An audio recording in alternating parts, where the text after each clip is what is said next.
Olá, daqui fala a vossa egiptóloga favorita. Estou a brincar, Luísa Guilherme, por favor, não me expulsem do grupo. Mas estou aqui a falar-vos porque, como devem ter reparado, claro, a quem nos chega regularmente, quem nos ouve regularmente, o podcast esteve um bocadinho parado no ano passado e em fevereiro fizemos 2 anos de podcast, mas infelizmente não tivemos a oportunidade de celebrar. E como achamos que, devemos uma explicação a quem nos ouve e a quem gosta de nos ouvir, então eu venho aqui antes de começar este episódio que foi gravado há um ano atrás, na verdade, com uma convidada muito especial, a Gisela.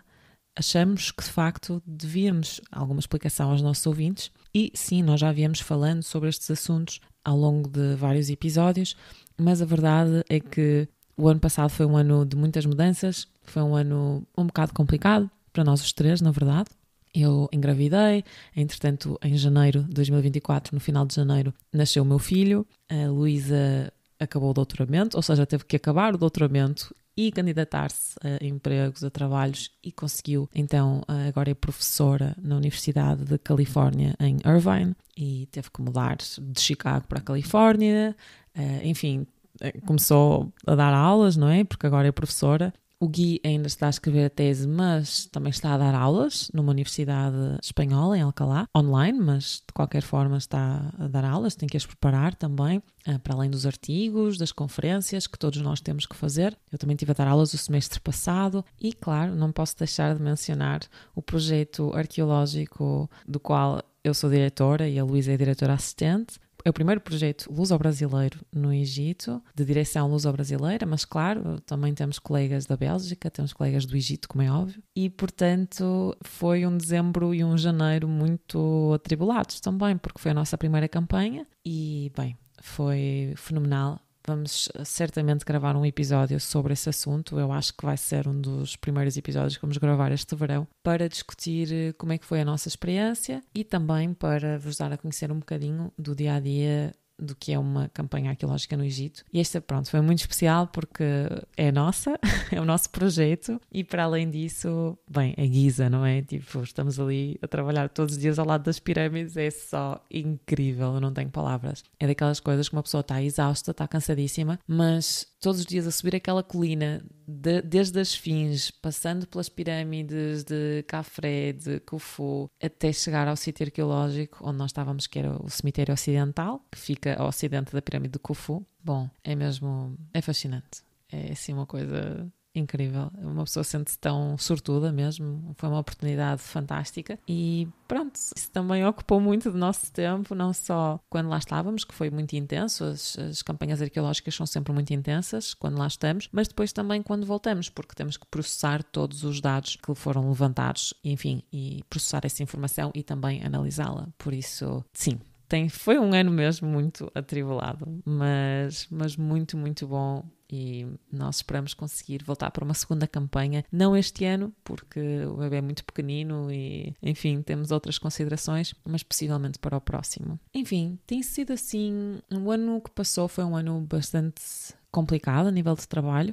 Por um lado bom, não é? É bom que haja trabalho, é bom que hajam coisas para fazer, mas por outro lado significa que muitas vezes temos que pôr de lado aquilo que não é prioritário. E apesar de, acho que falo por mim, pela Luísa e pelo Guilherme, o podcast é algo muito importante para nós, mas infelizmente não é parte específica do nosso trabalho, ou seja, é algo que nós fazemos de lado, algo que nós fazemos por gosto, mas também por consciência profissional, porque nós achamos que é importante divulgar informação fidedigna, informação atualizada sobre o Antigo Egito, mas ao mesmo tempo isto não conta, entre aspas, para as nossas avaliações, para a nossa produtividade, portanto, enfim, conta e não conta. Eu acho que a academia está numa fase um bocadinho estranha em que dão valor à divulgação científica, mas não dão assim tanto. Há de chegar lá. Mas pronto, eu não quero que isto fique muito prolongado, era só uma notazinha para vos dizer que temos saudades vossas, que queremos voltar com o podcast com a regularidade, a periodicidade que tinha anteriormente, ou seja, o nosso objetivo Eu tive em licença de maternidade até ao final de maio e agora já terminei, estou a voltar ao trabalho. Sou eu que edito os podcasts, os episódios, não é? Como vocês sabem. Portanto, agora a ideia é voltarmos à periodicidade normal, de 15 em 15 dias. Quando é que irão sair os episódios? Isso é que já vai depender. Ou seja, vou tentar que saiam às segundas-feiras como antes, mas é capaz, é provável que se calhar às vezes vai ser uma quarta, se calhar às vezes vai ser uma sexta. Pronto, eu tenho um bebê de 4 meses, não é? Para além do meu trabalho, que também tem que ser feito. E pronto, e nós já temos muitos episódios gravados. Os próximos episódios que irão ser publicados, alguns deles foram gravados há um ano atrás, como este. Portanto, poderão já estar um bocadinho desatualizados, mas de qualquer forma, acho que continuam a ser relevantes. As desatualizações de que eu falo são mesmo coisas pequenas, mas que têm alguma importância. Por exemplo, nesta conversa com a Gisela, vocês vão ouvir que ela trabalhou num túmulo, o túmulo TT49, que pertencia a um senhor chamado Neferhotep. E esse túmulo esteve em estudo durante muito tempo, foi alvo de campanhas de preservação, conservação, restauro e finalmente foi aberto ao público. E a Gisela menciona no episódio que o túmulo de Neferhotep, TT49, no Vale dos Nobres, em Luxor, que irá ser aberto ao público dentro em breve. E de facto, há uns meses atrás, foi finalmente aberto ao público. Portanto, houve uma inauguração e tudo mais. Depois nós podemos colocar essa informação no Instagram para verem algumas fotografias do túmulo. Mas pronto, há algumas coisas que as pessoas podem ter dito, não é? Que se calhar iam acontecer, como também a Semana de Egiptologia, a SEMNA, que é mencionada pela Gisela, a Semana de Egiptologia do Museu Nacional do Rio de Janeiro. Já aconteceu em dezembro passado, 2023, mas ela fala sobre essa semana também, porque nós gravamos muito antes disso. Mas de qualquer forma, de uma maneira geral, acho que os episódios continuam a ser importantes e relevantes e, portanto, nós vamos publicando ao longo dos próximos meses episódios que já tínhamos gravado durante o ano 2023 e, pronto, dentro em breve também teremos novos episódios gravados este ano. De qualquer forma, estamos vivos, estamos entusiasmados por voltar a trabalhar com o podcast e a falar convosco. Pronto, sei que é um bocado monólogo neste momento, mas nós gostamos sempre do diálogo que temos com vocês, gostamos muito de ouvir o vosso feedback, gostamos de ver os vossos e-mails, as vossas mensagens, as vossas avaliações no Spotify, no Apple Podcasts. Portanto, obrigada por aguentarem, estarem desse lado, obrigado por não desistirem de nós e pronto, espero que gostem do episódio. Beijinhos e até à próxima. Olá e bem-vindos a mais outro episódio de 3 egiptólogos entram num bar. O meu nome é Inês. Oi gente, eu sou a Luísa. Olá, eu sou o Guilherme. Hoje estamos aqui com uma convidada muito especial. Gisela, queres apresentar-te? Olá a todos. Prazer estar aqui com vocês. Pena que não estamos num bar, mas estamos virtualmente. Mas no futuro, queria agradecer demais e me apresentar um pouquinho para vocês. Eu tenho uma formação já, posso dizer, de longa data na egiptologia. Comecei fazendo faculdade de História na Universidade Federal Fluminense. Me formei em História, fiz meu mestrado em História Social, né, voltado para a História Antiga, Egiptologia, na UF também. Saudosos tempos do Ciro Tempos e tempos do Marião Cardoso, na UF. Onde eu também fiz meu doutorado, né? Então eu sempre estive muito ligada, né, à história antiga e o Egito Antigo. E, de certo modo, isso acabou me moldando um pouco em relação às coisas que eu fiz durante muito tempo, né? Com o falecimento do Ciro, eu acabei parando no Museu Nacional, né? Com uma orientação do professor Antônio Brancaleon. E aí, o meu viés acabou se voltando um pouco mais para a arqueologia nos últimos anos, que é onde eu estou atualmente, né? No Laboratório do Museu Nacional, onde eu tenho a possibilidade de atuar em campo, numa escavação, né? Da TT49, chefiada pela professora Violeta Pereira, né? Fica ali no Vale dos Nobres, ali em Luxor. E nos últimos anos a minha vida é basicamente, né, lecionar, né? Eu dou aula numa faculdade aqui no Rio de Janeiro, do São Bento, no Lato Senso, em História Antiga, medieval, onde eu leciono, oriento. Então minha vida é um pouquinho de tudo nos seus tempos, lecionar, pesquisar, trabalhar em campo, né? E participar também, uma coisa que nos últimos anos eu venho fazendo muito, que é trabalhar no setor educativo do museu, junto ao setor educativo do Museu Nacional, tentando ampliar as possibilidades das pessoas. E essa é algo que eu venho trabalhando muito forte nos últimos tempos, né? Eu não tenho produzido tanto quanto eu gostaria, mas eu venho atuando mais fortemente nesse setor formativo, que no Brasil eu acho que é extremamente importante. Porque porque a gente tem uma outra realidade social, cultural, econômica, dando uma atenção a essas áreas, é algo que eu venho fazendo com muito gosto nos últimos tempos. Mas eu acho que é basicamente isso. Eu não sei se eu fui muito rápida falando, mas... Não, está ótimo, está ótimo. E Gisela, nesse percurso, portanto, mencionaste que te formaste em História, é o caso de muitos e muitas egiptólogos e egiptólogas, não todos, mas é também o meu caso, eu sou formado em História, mas ainda antes, talvez de chegares à faculdade e de estudar História, qual é a tua primeira memória alusiva ou ao Antigo Egito ou à Egiptologia? Qual é a primeira vez que tu te lembras de ver alguma coisa, ouvir alguma coisa sobre o Egito? Isso é muito curioso, porque... de algum modo, o Egito sempre me chamou a atenção. Eu sempre frequentei o Museu Nacional desde a infância. O museu fica perto da minha casa, relativamente.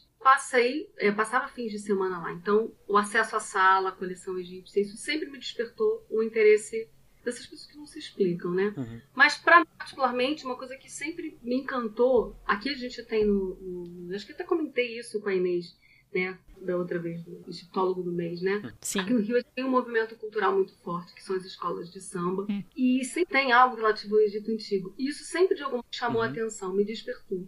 Então, quando eu entrei para fazer a faculdade de História, eu entrei porque eu queria fazer História Antiga, me especializar em História Antiga, e queria estudar o Egito Antigo, mesmo no momento em que isso era muito inviável. Eu lembro que as pessoas falavam, tem certeza? E... para minha sorte, né, o grande nome da faculdade, um dos grandes nomes da UF, né, era o professor Ciro Flammarion Cardoso. Então, aquelas coisas, né, tá no lugar certo, na hora certa. Eu acabei me vinculando ao laboratório de História Antiga na época, né, o CEIA, que era um laboratório interdisciplinar, tinha o pessoal letras clássicas, de várias áreas de História Antiga, mas tinha um núcleo de História de Egito Antigo, né. E daí a gente começa, né, o sonho começa a se tornar efetivamente realidade. Mas meu primeiro contato veio, claro, tem os filmes de Indiana Jones, que a gente vê, o que eles saíam e a gente via. Claro. Então, isso também acaba impactando. Mas o meu primeiro contato foi uma coisa mais, tanto do Museu Nacional, visualmente, a sala, né, a coleção, a sala egípcia, e também o carnaval no Rio. É algo que sempre me chamou a atenção em relação ao Egito. Uau. E você acabou indo para a UF porque o Ciro estava lá, ou você foi para a UF e deu sorte que o Ciro estava lá? A UF tinha uma boa reputação em relação ao curso de História, né? Então, eu fiz para a UF, para a TJ, acabei optando pela UF, né? E aí foi, né? Eu não sabia que ele era um grande nome antes de entrar, descobri quando estava. Ah, deu sorte, então. E aí, ele dava muitas disciplinas, né? Ele dava muitas disciplinas ligadas ao Egito Antigo. Então, eu dei sorte realmente nesse sentido, né? Porque eu peguei uma época em que a gente tinha essa possibilidade, né? De estudar egípcio no mestrado, no doutorado, de ter acesso à biblioteca dele. Naquela época que a gente tinha que importar livro, vir de bar, coisas todas são... Parece que tem muito tempo, mas não tem, né? Então, hoje as coisas estão bem mais fáceis, os acessos. Mas naquela época era um meio de acessar as coisas, né? E ele era muito generoso, então a gente conseguiu. Depois fundamos um laboratório de egiptologia na UF. Durante um tempo, ele funcionou à medida que as pessoas foram aparecendo, né? Foram surgindo ali.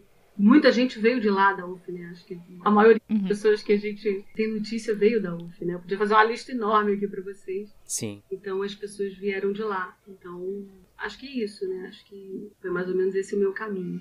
E é engraçado que, de facto, tu começas a gostar do Antigo Egito em parte por causa do Museu Nacional e depois agora estás a trabalhar no Museu Nacional também, associado ao museu. Isso é muito giro e especialmente na parte da formação, que eu acho que é tão importante e é tão necessário também em Portugal, não só no Brasil, aliás em todo lado. É giro as voltas que a vida dá. Exatamente. Eu tinha um contato, né, com o professor Antônio, mas a gente acabava ficando muito voltada para as coisas do laboratório na UF.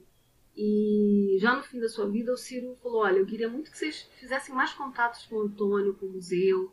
Eu acho que é um lugar que vocês podem dialogar mais, né? Isso foi um pedido que ele fez pessoal pra gente, né? Tanto pra mim quanto pra Ana. Na época, que também era da UF na época, mas ainda era um menino, né? Foi meu aluno, eu sempre brinco, né? Foi meu aluno na UF. No meu estágio de doutorado, foi meu aluno. A gente tinha que dar uma disciplina pros alunos, ele era o mais aplicado. Então a gente foi até lá, convidou o Antônio. Depois ele acabou indo para o museu, né? Isso facilitou um pouco também esse acesso, esse contato, a viabilização das coisas, né? E para mim realmente é um lugar que eu realmente tenho um carinho muito especial, que é o museu, e tá lá realmente organizar as coisas, né, do laboratório. E a gente espera voltar com tudo esse ano, com a Semana de Egiptologia. Para mim é realmente uma felicidade muito grande. A Semana de Egiptologia, a SEMNA, né, foi o primeiro lugar onde eu consegui expor o meu próprio trabalho também. Então eu tenho muito carinho pela SEMNA e pelo museu. Eu me lembro, Luísa, eu lembro do seu pai entregar o seu cartaz. Isso. Chegou pra mim, porque a gente faz um pouquinho de tudo. Eu recebi os cartazes, fazia as inscrições, aí faz coffee break, arruma e apresenta trabalho, apresenta os convidados. E eu lembro no dia que seu pai entregou. Que engraçado. Mais de uma vez. Então, a gente espera poder... A gente teve esse baque, né? Tanto de incêndio quanto falecimento de Antônio, pandemia. Claro. Então isso tudo acabou reverberando, né, impactando demais, né, no grupo, mas a gente espera estar bem fortalecido esse ano para fazer uma semana incrível, porque a SEMNA tem esse caráter muito acolhedor, né, muitas pessoas ali formaram vínculos, né, um espaço muito interessante de contato, de diálogo. Eu sempre fico muito feliz quando essa semana chega de organizar. A gente chegou a fazer ela virtualmente, mas presencialmente ela é um evento incrível. E eu espero que vocês possam estar um dia lá com a gente presente. Nós também. Ai, gostava muito. Gostava mesmo Adoraria ir. Gisela, só para quem nos ouve e que possa não saber o que é a SEMNA, podes só brevemente explicar, para quem eventualmente nos está a ouvir e não tem conhecimento do que é essa semana? A SEMNA é a Semana de Egiptologia do Museu Nacional. Ela foi fundada, a gente está no nosso 8ª ou 9ª edição. Uau. É porque teve uma não fez. Então, ela foi organizada pelos membros do CECHAT, né, inicialmente, alguns membros que surgiram ali no começo, como Pedro, Concerhausen, Renan Lemos, o próprio professor Antônio Brancaleon, que era o coordenador do laboratório. E essa semana é uma semana onde a gente traz convidados de fora, traz outros egiptólogos aqui do Brasil. Então, é uma semana grandiosa, né, onde a gente tem uma semana muito antigo, com conferências, com mesas redondas, mini cursos, espaço para exibição de pôster, de comunicações orais. Então, assim, de 9 da manhã às 5 da tarde a gente ficava no museu. E se tinha possibilidade na época de ir até a coleção, enfim. Fizemos uma semana pós-incêndio também, tivemos outras atividades e também foi muito bacana essa semana. Então, era um espaço extremamente interessante de debate, né, de laços se fortalecendo, de ideias surgindo. Então, vem muitos colegas, geralmente, do Brasil todo vem, eles costumam vir. Uau. De fora, a gente costuma trazer professores, muitos professores vieram da França e, sobretudo, aqui da Argentina, né? A professora Violeta Pereira sempre vem. Claro. Os outros colegas aqui do contexto sul-americano. Então, é particularmente uma semana muito feliz pra gente. E eu espero que esse ano não seja diferente. Que bom. Eu quero ir, porque eu mandei pôster 2 vezes já, mas eu tava nos Estados Unidos. Então, como a Gisela disse, meu pai entregou. Vocês têm que vir, vocês estão convidados. Obrigada. Vocês estão convidadíssimos. Muito obrigado. Muito que essa aproximação que a gente tem feito, né? Lusófona, Sim. mas entre brasileiros e portugueses, que a gente possa fortalecer esses laços. Sim. Porque a gente tem língua em comum e eu acho que a gente pode explorar isso de forma muito positiva, né? Claro. Eu sou super favorável, então eu vou ficar muito feliz quando vocês estiverem aqui com a gente. Oba. Sim. Yay. Sem dúvida. E esse é o gancho perfeito para a nossa pergunta seguinte, na realidade. Estavas a falar sobre a importância de cimentar os laços entre Portugal e o Brasil, entre os profissionais da egiptologia dos dois países. Não podíamos estar mais de acordo com essa perspectiva, aliás, por isso é que aqui estamos, e por isso é que este podcast existe também. Mas o que é que significa para ti, a título pessoal, ser uma egiptóloga lusófona? Ser uma egiptóloga que fala português? O que é que significa para ti? Olha, eu tenho muito orgulho e costumo destacar isso, né? Eu acho que a gente tem muitos debates atuais na área que eu acho que são de extrema importância. Alguns eu acho que extremamente teóricos e importantes, mas eu acho que a nossa realidade é outra. Eu acho que a gente precisa explorar, né? É claro que a gente pode pensar, se usa o termo não egiptólogo, eu não tenho o menor problema em usar e intitular como egiptóloga. É claro que é uma disciplina que tem problemas do seu nascimento, as suas bases, e até hoje a gente sabe que isso repercute em muitos aspectos, efetivamente, né? Claro. Porém, eu acho que a gente também pode dar uma cara nossa, né, a essa egiptologia, né? Então, pensando tanto no aspecto lusófono, e aqui no nosso caso, né, com os diálogos que a gente tem no contexto sul-americano, eu acho que a gente pode sim, criar um aspecto e uma cara diferente para essa egiptologia, que não precisa necessariamente ter esse caráter colonial, né? Sim. é a base dos debates atuais, mas tem uma cara própria, né? E aí, nesse caso, eu acho que a gente precisa realmente explorar, e por isso eu disse a vocês, né, que eu venho muito voltado hoje em dia para a formação. Como eu dou aula no ensino superior, eu vejo uma realidade onde está muito distante desses debates. Então, as pessoas Sim, claro, só leem em português. Então, assim, não tem outra opção. Então, a gente traduz, às vezes eu dou aula para eles de algumas coisas, ensino algumas técnicas de leitura, mas eu também tento trazer e buscar leituras e diálogos e contatos em língua portuguesa. Ah, que bom. Fundamental para a gente formar uma massa crítica, né? Então, e eu realmente tenho tido uma resposta, ainda que seja um trabalho de formiguinha, eu tenho tido uma resposta muito significativa em relação aos meus alunos, o quanto eles vêm crescendo e à medida em que os anos vão passando, não sei se, enfim, o acesso vai ficando um pouco maior e eu tenho tido respostas muito positivas em relação a essas pesquisas e esses alunos, em relação aos críticos. Então eu tento sempre trazer isso nas minhas disciplinas, na faculdade, nos cursos que eu vou. Sempre priorizo o que está escrito em língua portuguesa, as coisas que a gente produz aqui, né, que vocês produzem em Portugal, porque eu acho fundamental que a gente se leia, né, e que a gente se... Absolutamente. Então, assim, eu sempre indico todo mundo, porque eu acho que a gente não deve nada para ninguém, eu acho que a gente faz muita coisa, mas por razões que vocês conhecem bem, a gente acaba ficando à margem, à sombra. A gente tem tudo para se colocar mais. Então é algo que eu prezo demais e vou continuar fazendo, mesmo que seja um trabalho árduo, mas eu acho que hoje a gente tem um pouco mais de voz, né? E eu acho que aí nesse sentido, esse diálogo com vocês fortalece demais essa nossa luta, né? Que é uma luta, né?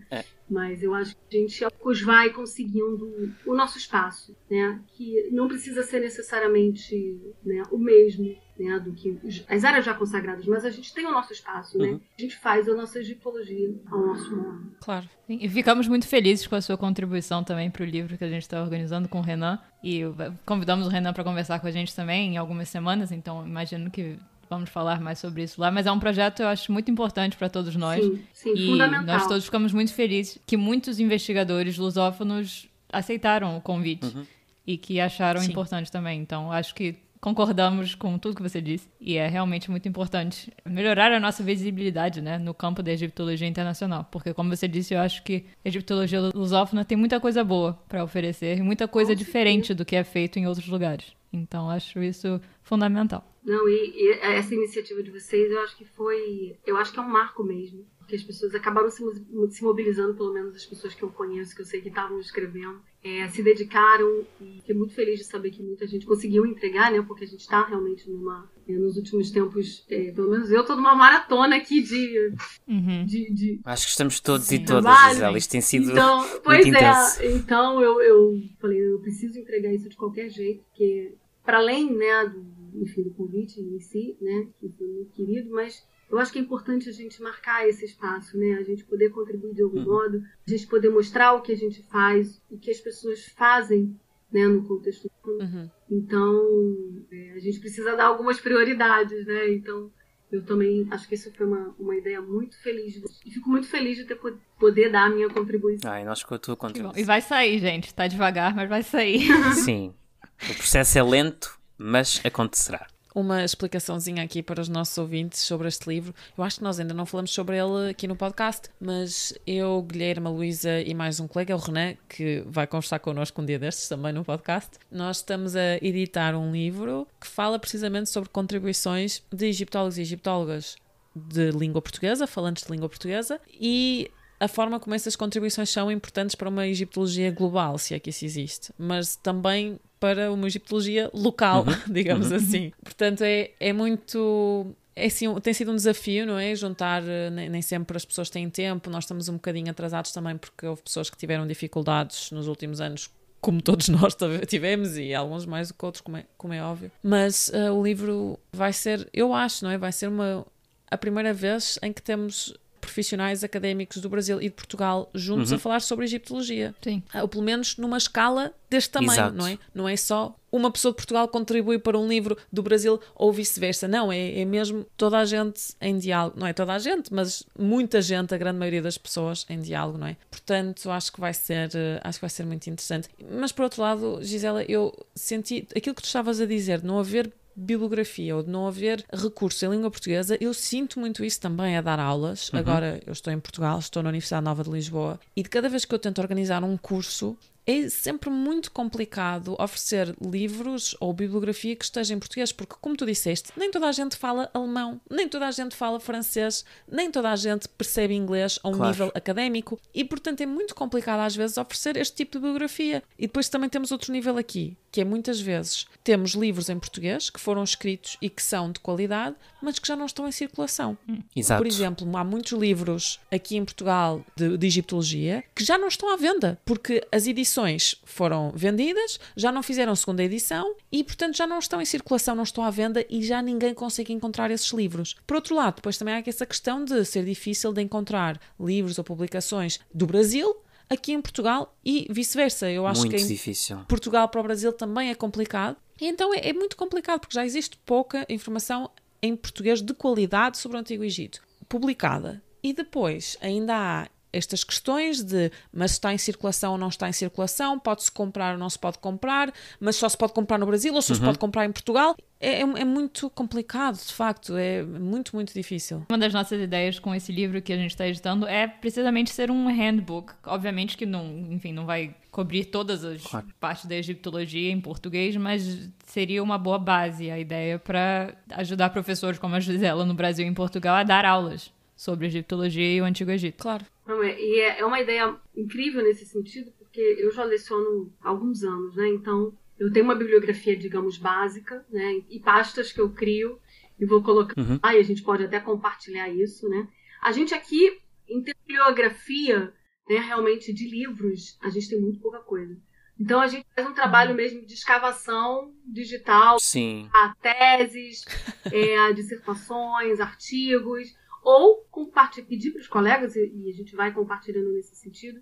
Então, por exemplo, eu tenho tudo, por exemplo, que o professor Ciro produziu, até porque eu o biografei, junto com outros colegas, eu fiquei com a parte egiptológica propriamente dita, então eu tive que organizar. Então eu tenho praticamente tudo, e o Ciro tem uma produção imensa. Mas é claro, né, é datado isso, né? A gente não tem debates tão atuais. Claro. Mas tem muita coisa muito importante. Sem dúvida. Então a gente vai organizando isso, né? E redigir esse texto para mim também foi uma felicidade por poder encontrar e descobrir, porque às vezes conhece o trabalho, né, dos colegas, mas a gente, quando tem que fazer essa pesquisa funda, que a gente, caramba, mas ele escreveu isso. Então isso para mim foi uma felicidade também à parte, poder contar com outros textos em português, né? Então alguns eu, por exemplo, eu já passei até uns orientando os meus, porque às vezes eles, né, já querem tudo pronto.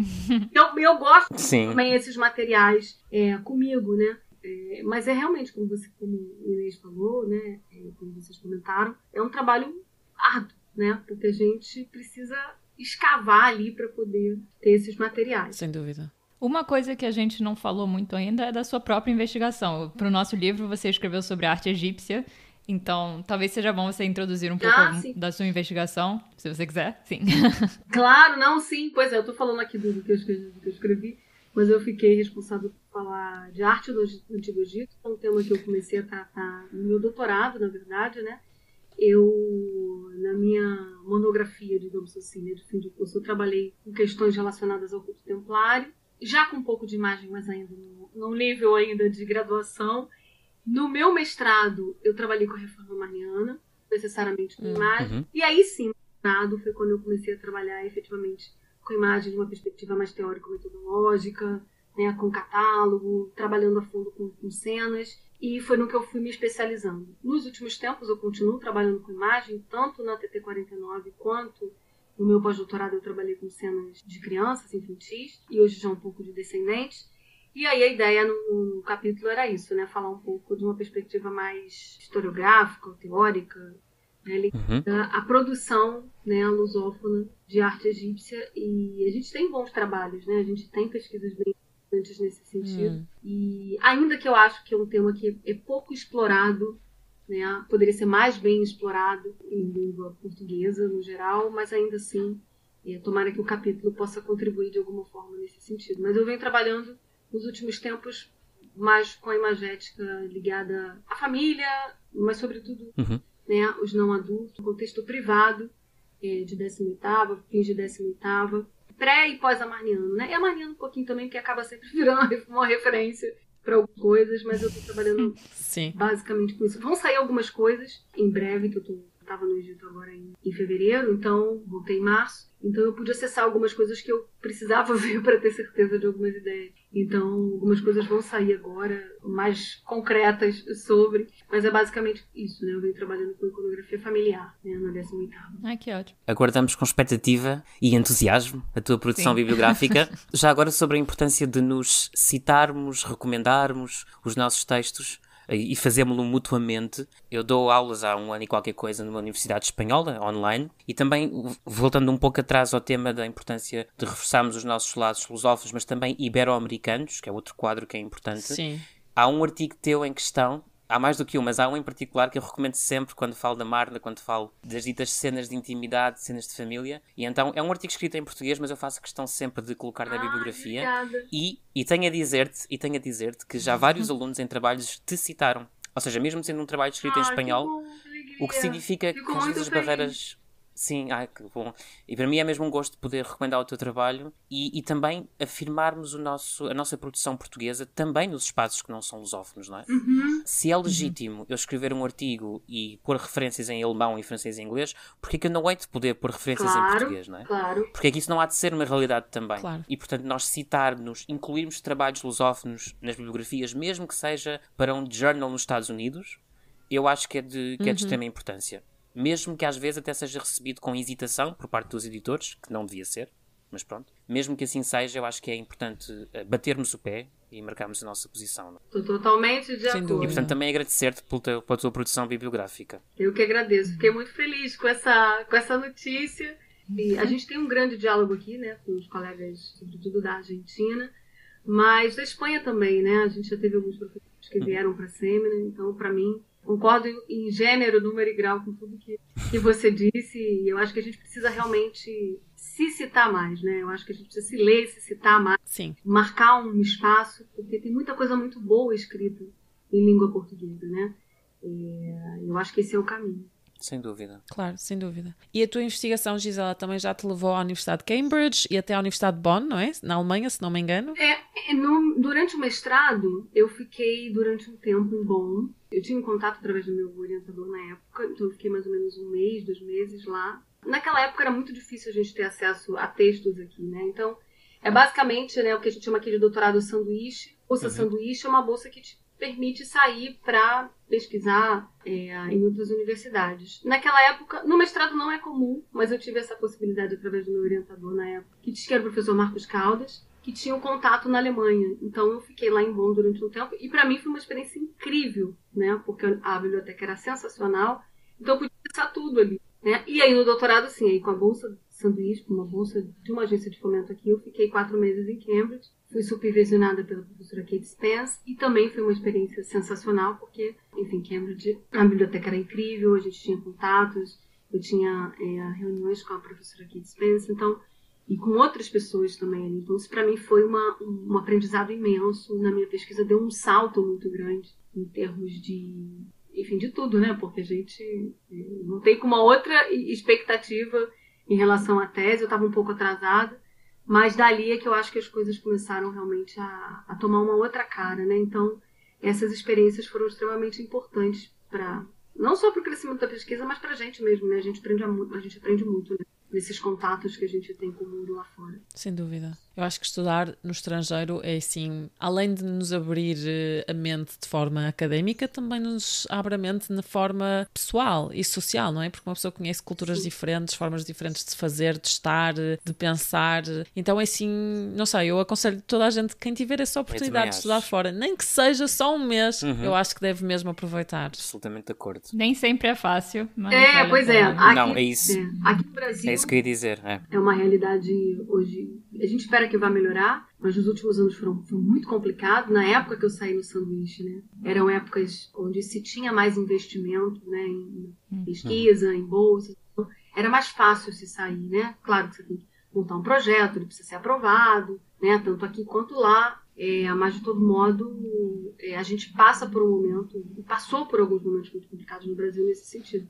mas eu acho que a tendência é que essa situação melhore e que as pessoas, se tiver a possibilidade, submeter, porque essa é uma experiência que eu acho incrível de vida. Nem no Egito mesmo, né? As minhas 2 experiências no Egito foram sensacionais, assim. Eu digo que de aprendizado mesmo, assim. Minha vida mudou da primeira vez, porque, enfim, ir ao Egito pela primeira vez foi fantástico. E agora eu quase não tive tempo de fazer outras coisas que não trabalhar, né? Quando eu tinha tempo livre, eu estava nas tumbas ali do entorno, né? Uma das tarefas é observar outras tumbas. Então, em termos de aprender mesmo, de aprendizado, o Egito é uma escola, né? É incrível. São experiências mesmo que a gente tem que tentar tirar o que há de melhor ali. Esse contato, essa convivência. A gente aprende muito, né? Com o outro, né? Só tenho a agradecer. Claro. Nem sempre é uma experiência fácil. Às vezes pode ser um bocadinho duro estar fora. E eu sei que para mim, a primeira vez que eu saí, fui para a Inglaterra fazer o meu mestrado e foi assim, foi duro. Eu achei que não ia haver choque cultural, mas houve. Sim, mesmo dentro da Europa, também essa é a minha experiência. Sim. Cultural e académico, não é? Outras formas de fazer, coisas que não estamos habituados ou habituadas e que nos causam alguma impressão no início. Sim, não é fácil, mas vale muito a pena. São realidades distintas, né? Culturalmente distintas. Então a gente, né? Eu sempre fiquei um pouco no começo, a gente fica um pouco receoso, né? Um pouco encabulado a como fazer, mas de modo as 2 experiências que eu tive, tanto na Inglaterra quanto na Alemanha, foram bem receptivas. Eu tive uma boa recepção em relação a essas experiências. Que bom. E voltando à questão da investigação e da egiptológica e tudo mais, se tu pudesses magicamente resolver algum problema egiptológico, qual é que seria? E pode ser qualquer coisa. Pode ser um problema da história antiga, pode ser um problema da forma de fazer egiptologia moderna, o que tu quiseres. Espera aí, essa é difícil. Pode ser qualquer coisa? Em relação ao tema ou em relação... Qualquer coisa. Qualquer coisa. Qualquer coisa. O que tu quiseres. Um problema que tu gostasses que ficasse assim, magicamente resolvido. Acho que foi o Vitor que veio aqui e falou que gostaria que o Brasil tivesse mais acesso a... Não foi ele? Pois é. Então, acho realmente o que você quiser. Acho que sim. Não, olha, eu acho que parte dos nossos problemas aqui seriam resolvidos se a gente tivesse uma boa biblioteca, enfim... Tô pensando aqui, que a gente já teve boas bibliotecas. Isso é difícil, gente, peraí. Muitos problemas da egiptologia.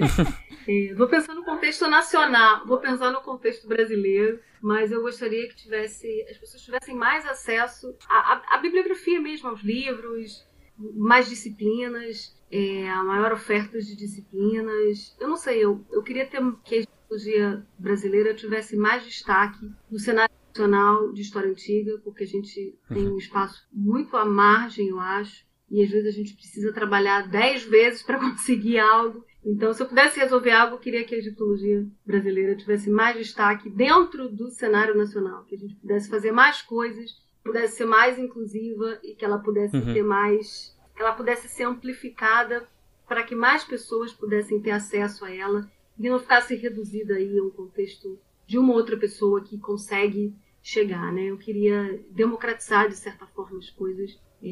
Não sei se seria possível, talvez com muito dinheiro, investimentos, mas é o que eu gostaria, assim, maior acessibilidade à egiptologia brasileira, se eu pudesse resolver isso. A gente tá precisando de um milionário para criar uma biblioteca boa. Quem quer fazer isso, gente? Pois é. É isso. Isso é ótimo. Luísa, tu conheces tantos milionários? Eu conheço milionários aonde? Me apresente, por favor.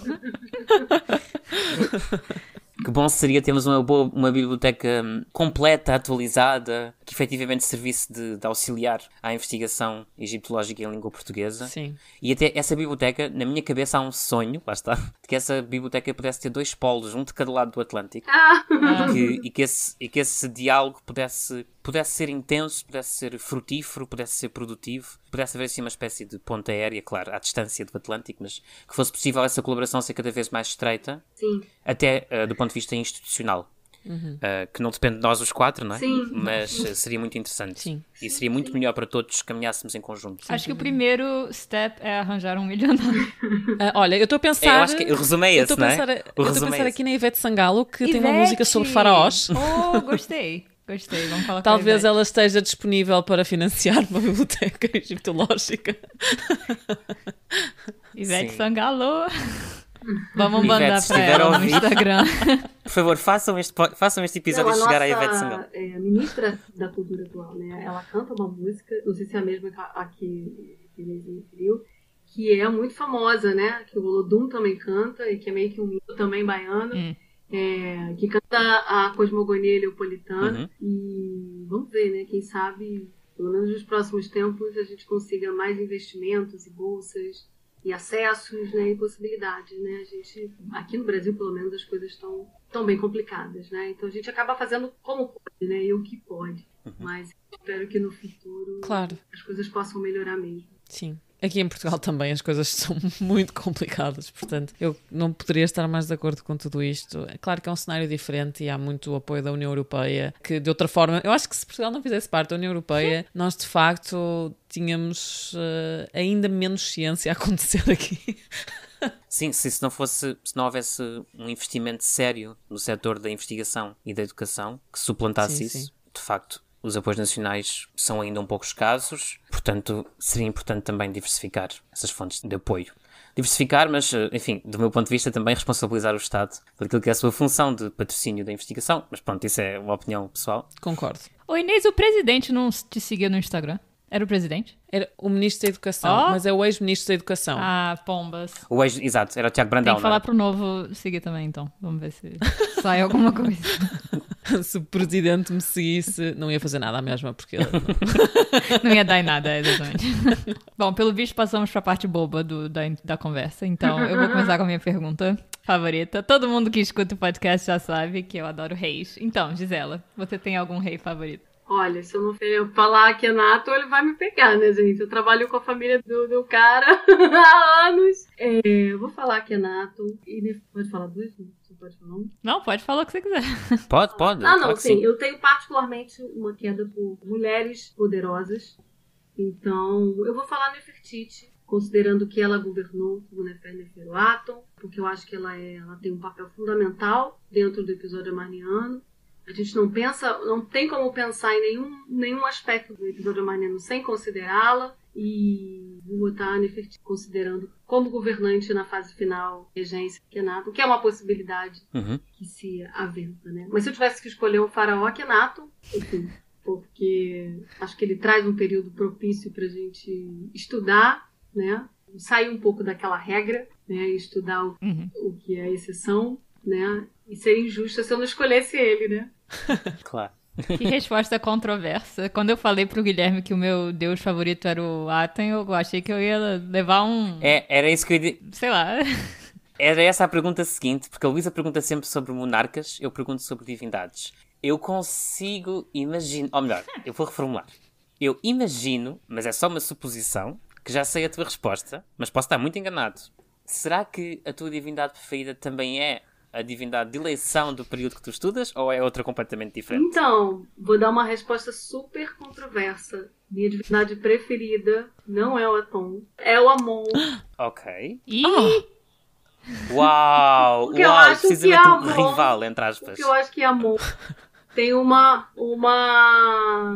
importância, né, em Reino Novo, enfim, que eu acho que transcende um pouco, né? O Aton acho que fica muito específico ali, né, ao episódio amarniano. Então eu acho que o Amon, ele é uma divindade que abarca aí maiores possibilidades aí, e eu tenho uma queda por ele. Eu também tenho, mas seria difícil não ter a ler todos os dias hinos dedicados. Olha, eu vou ser muito sincera, eu tenho muita dificuldade em escolher assim, divindades. Eu gosto muito das divindades femininas também. Em Tebas, sim, eu tenho uma queda muito grande, né, por tudo que está relacionado à deusa Hathor, na montanha, as representações, enfim. Então, eu tenho uma queda particular por ela, né, em termos de divindades femininas. Mas eu acho que das divindades masculinas propriamente ditas, eu acho que é Amon. Gosto também dessas primordiais, Shu, Tefnut, dessas solares. Mas se eu tivesse que escolher uma, acho que eu ficaria com Amon. Mas vem cá, você tava com medo do Akhenaton ir atrás de você, agora é que ele vai mesmo, né? Porque... Não, me poupe, por favor. Tá bom, então eu vou... Então, para não ter problemas aí com a beleza amarniana, eu gosto de atividade solar, como um todo. Harakti, Atum, as formas solares. Vou ficar com as formas solares. Pronto. Tá, melhorou um pouco. A resposta mais amariana. Que já agrada mais à Renata. E para quem estiver interessado e quiser saber mais sobre o período da Marna, nós temos um episódio Exato. com um resumozinho, não é? Sobre este período. Maravilhoso. Gisela, se você escutou e se tá péssimo, não fala pra Não, gente. vou escutar tudo. Porque eu tava no Egito agora, né? E a gente, quando volta, tem tanta coisa pra fazer. Então agora é que eu vou voltar a me inteirar de tudo. Mas pelo que eu li lá, tava tudo maravilhoso. Ah, que bom. Porque a gente falou, temos que gravar um sobre a Marna e olhamos um pra cara do outro, tipo, socorro. A Marna é um período complexo. Não somos experts sobre a Marna. Mesmo a gente que estuda, toda vez que a gente tem que falar sobre, a gente precisa ver, será que saiu alguma coisa? Será que tá atualizado? Será que mudou algo? Uhum. Sim, sim.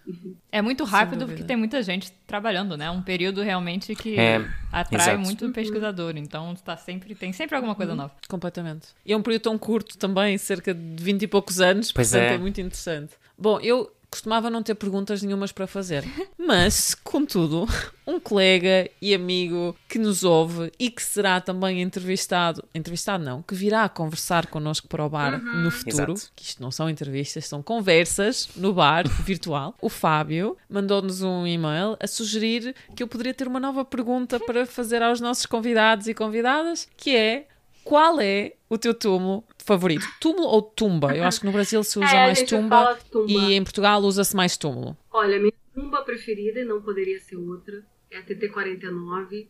É a tumba do Neferhotep, a qual eu tenho muito prazer de trabalhar. Foi meu segundo ano lá, e é uma tumba incrível. A gente os trabalhos finais de documentação do que falta, e em breve ela vai estar aberta lá no Vale dos Nobres. Ah, que bom. Ela tem uma decoração incrível. Ela é uma tumba pós-amarniana, do reinado do Ai, e o Neferhotep era uma figura importante, então ele tem um templo de Karnak pintado dentro da tumba dele. Uau! Tem uma decoração amarniana em algumas partes, e não tão amarniana em outras, mas vividamente pintada, ricamente decorada. Vocês podem procurar depois, eu posso passar algumas indicações de leitura de textos, né, de produções. Sim, por favor. Algumas cenas também relacionadas a algumas figuras familiares. A tumba passou por uma restauração, por um processo de conservação incrível. Então, assim, em breve vocês vão poder, quando forem ao Egito, visitá-la. E para mim é uma honra poder fazer parte desse projeto, porque trabalhar nessa tumba me permitiu conhecer melhor essa realidade social, essas hierarquias sociais, essas relações familiares. Então, para mim, é um aprendizado que não tem preço, né? É a minha tumba de longe preferida. Agora, se vocês quiserem uma famosa, uma régia famosa. Eu fiquei muito impressionada com a tumba do Ai. A tumba do Ai, em termos de tumba, me impressionou demais, porque ela é uma tumba que ainda tem marcas amarnianas muito fortes, e ela tem uma similaridade ali iconográfica em alguns aspectos com a tumba do Tutankhamon. É uma tumba bem impressionante. Ela fica acho que é Vale dos Macacos, né, que eles chamam, que é depois do Vale, ou ainda é Vale dos Reis, mas é o Vale dos Reis. Mas é uma tumba muito interessante. Ele está todo apagado também, mas tem uma cena dele caçando, uma cena de caça ali nos pântanos, que é absolutamente muito particular, né? A gente não tem, nesse período, faraós fazendo esse tipo de cena, qual se encontra nas tumbas da 18ª. Então é uma tumba que Régia, se eu pudesse escolher, fico com essa aí. Mas a minha preferida é 49 de longe. Eu não consigo escolher uma, gente. O Egito é muito vasto, é muito amplo. Sem dúvida. Estas perguntas são muito difíceis de responder. E eu sou libriana, sabe? Eu sou... Eu não consigo escolher uma só.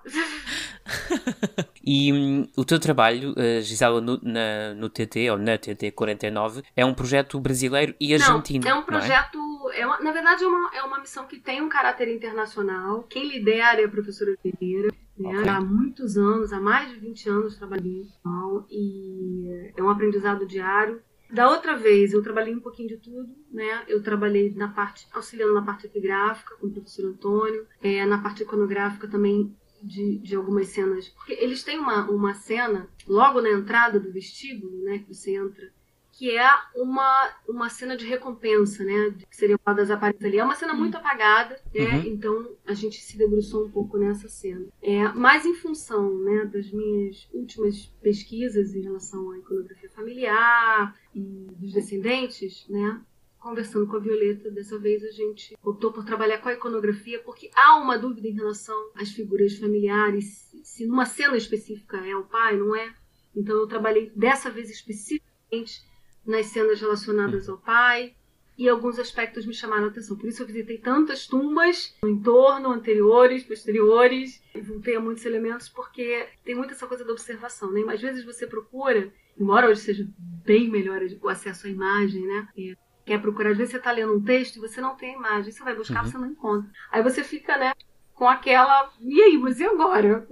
Você fica com uma descrição. Então eu marquei algumas que eu precisava ver, sorte, com muitas aspas, de estar basicamente tudo aberto. Acho que teve uma tumba no Vale dos Nobres que eu não visitei, fora aquelas que estavam sendo trabalhadas e não podiam visitar, mas as que estavam abertas eu acho que eu visitei tudo mais de uma vez. Então ela é uma missão argentina, né, basicamente, né, a maioria das pessoas que trabalham são argentinas, mas tem restauradores que são conservadores que são alemães, tem algumas pessoas do Brasil, né, do Museu Nacional, do Seixat, que também trabalham ao longo dos anos, mas majoritariamente as pessoas são da Argentina, e que são pessoas da Sêmina e todas muito queridas. E a gente teve uma troca muito grande nesse sentido, foi muito produtiva, né, essa campanha esse ano. Se trabalhaste na componente epigráfica, sou capaz de ter algumas perguntas para ti, porque eu tenho um texto na minha tese que vem da TT49 e há bastantes dúvidas na leitura desse texto. Portanto, se calhar depois envio tudo. Não, a gente trabalhou nessa parede específica, que é essa que está na entrada do vestíbulo. Esse ano, outra colega... tem algumas cenas que estão... Algumas pilastras, e outras cenas que eu não sei se você chegou a acessar essa bibliografia.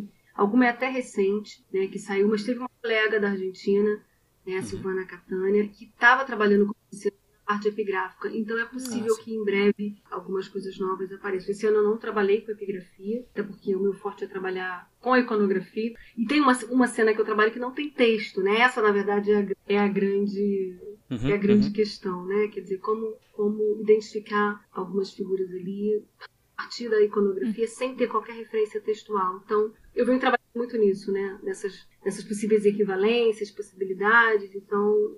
É algo que eu gosto de fazer, mas em relação à parte epigráfica, eu acho que futuramente vocês vão ter... Deve sair alguma coisa nesse sentido, alguma publicação nesse sentido. Não sei quais experimentos você trabalhou, mas deve sair alguma coisa nova. Que bom. Que bom. E você disse que a tumba deve ser aberta ao público ou entendi Isso, ao público. Ao público. A gente já estava... Quando eu saí de lá, dessa vez eu não pude ficar até o final da campanha, mas já estavam colocando o piso e estavam pensando na iluminação, né? Ainda existe um trabalho de documentação a se fazer, tanto epigráfico, mas de todo modo, muita coisa já está quase pronta, e a gente espera que ano que vem a gente possa visitar finalmente, a tumba possa estar aberta à ação. Que bom. Porque é uma tumba que realmente impressiona, impacta pelas imagens, assim, são realmente uma tumba muito bonita. Ela carrega um pouco do estilo amarniano, em alguns dos pilares, né, ele tem aquele traço, a famosa barriguinha, né, a estátua dela, né, as estátuas sentadas, então ela tem as estátuas ainda bem inteiras, então realmente vai ser uma tumba a ser visitada ali no Vale dos Nobres. Que bom, vou querer ir. Também.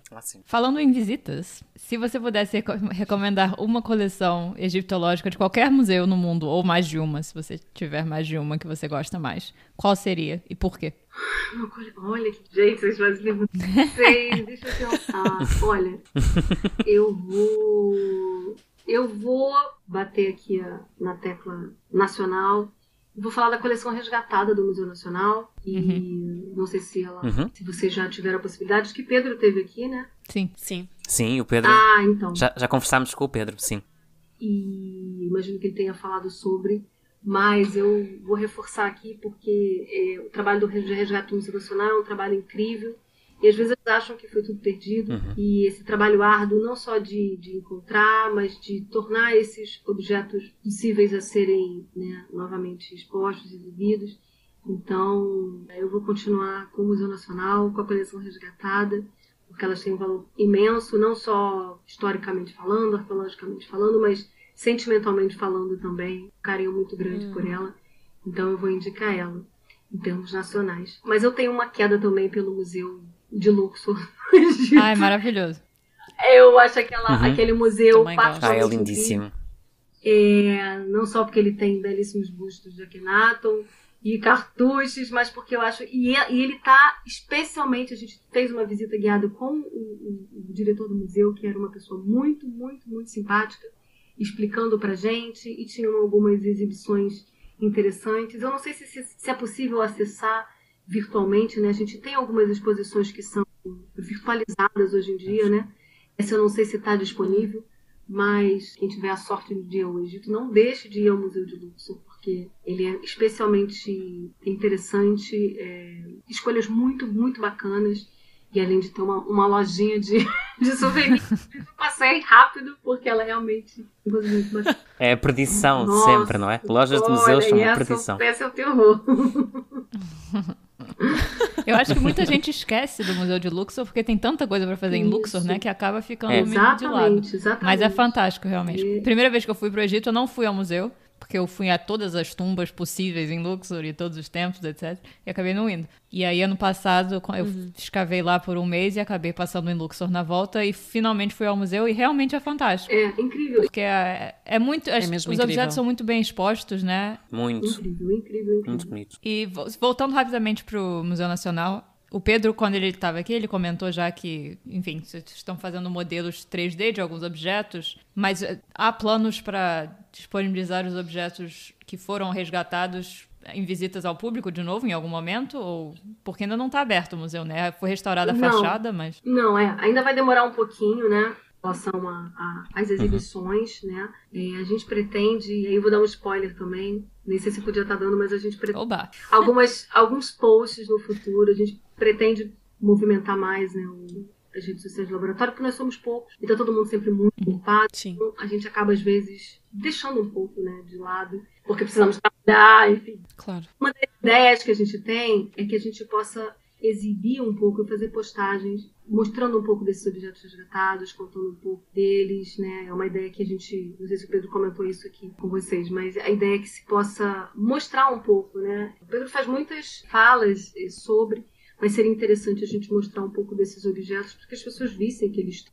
Mas em termos de exposição, imagino que no futuro... E vamos ver se na Sêmina a gente consegue viabilizar algo nesse sentido. Aí realmente, eu não sei, eu preciso ver com o Pedro. Pedro é que é o entendido nessas peças, que ele muitas encontrou e resgatou, né? Então, quem tem essa... Mas a gente tem algumas ideias de, pelo menos, que as pessoas saibam, olha, isso aqui foi encontrado, isso aqui foi resgatado. Eu acho que é importante, claro, né, se mostrar o valor dessas peças, que pra gente tem um valor que é inestimável, né? A gente que vivia no museu, vive no museu, como possível, e é um lugar muito acolhedor, é um lugar que a gente tem um carinho imenso. Espero trazer boas novidades no futuro para vocês. Novidades do laboratório, né? E um pouco mais dessa coleção resgatada, né? A parte egípcia, né? A coleção egípcia, porque a coleção do Museu Nacional era muito grande, né? Que a gente está falando especificamente da coleção egípcia. Claro, sim. Sim, então, gente, fiquem de olho nas redes sociais do Laboratório Sechat e da notícia da Semana de Egiptologia Sêmina, e vamos botar também o handle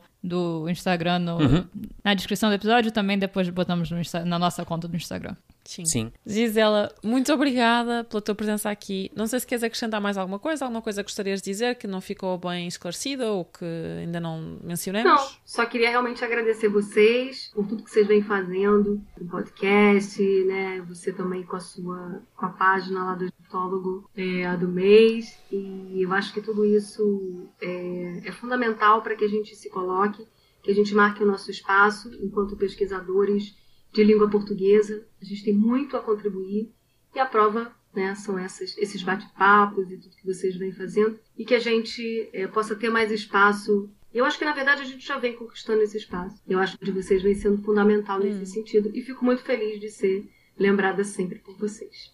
Que bom, muito obrigada. Obrigada, Gisela. Muito obrigado, Gisela, pela tua presença. Já sabem que podem ouvir este e outros episódios no Spotify, no Apple Podcasts e noutras plataformas. Nós agradecemos sempre muito a vossa avaliação, preferencialmente 5 estrelas. Se não for, a gente não quer. Do Spotify. Não.